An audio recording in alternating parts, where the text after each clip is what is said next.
আইন শৃঙ্খলা পরিস্থিতি নিয়ে কথা বলতে গেলে আইন শৃঙ্খলা সংক্রান্ত যিনি স্বরাষ্ট্রমন্ত্রী আছেন তিনি হয় ব্যঙ্গ করেন আর না হলে বাক চাতুর্য দিয়ে পুরো বিষয়টিকে ঢেকে দিতে চান। মাননীয় স্পিকার, আপনাকে ধন্যবাদ। মাননীয় স্পিকার, আমার বক্তব্য মূল্যস্ফীতিতে মানুষের জীবনে নাভিশ্বাস উঠা প্রসঙ্গে।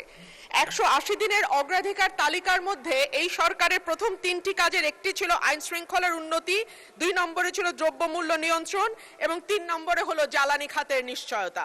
মাননীয় স্পিকার, আইন শৃঙ্খলা পরিস্থিতি নিয়ে কথা বলতে গেলে মুশকিল হচ্ছে আমাদের আইন শৃঙ্খলা সংক্রান্ত যিনি স্বরাষ্ট্রমন্ত্রী আছেন তিনি হয় ব্যঙ্গ করেন আর না হলে বাক চাতুর্য দিয়ে পুরো বিষয়টিকে ঢেকে দিতে চান। কিন্তু সাধারণ মানুষের সঙ্গে কথা বললে মাননীয় স্পিকার জানা যায় যে বাংলাদেশে পররাষ্ট্র মন্ত্রণালয়ে যেমন 3 জন মন্ত্রী আছেন, 64টা জেলায় 64 জন আইন শৃঙ্খলা বিষয়ক স্বরাষ্ট্রমন্ত্রী থাকলে কেবল মন্দ হতো না বাংলাদেশের আইন শৃঙ্খলা পরিস্থিতির এতই ভালো অবস্থা।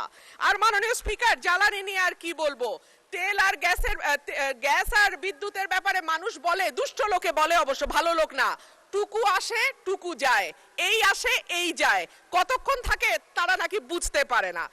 এইবার আসি মাননীয় স্পিকার, যখন তেলের দাম বাড়ছে, যখন বিদ্যুৎ হাহাকার এবং যখন গ্যাস পাওয়া যায় না, তখন 1 কোটি নতুন কর্মসংস্থান সৃষ্টি করবে বলে যেই সরকার প্রতিশ্রুতি দিয়েছিল নির্বাচনে, সেই সরকার ক্ষমতায় আসার 6 মাসের মধ্যে 62,000 লোক তাদের চাকরি হারিয়েছে আর 900-র উপরে কলকারখানা বন্ধ হয়ে গেছে।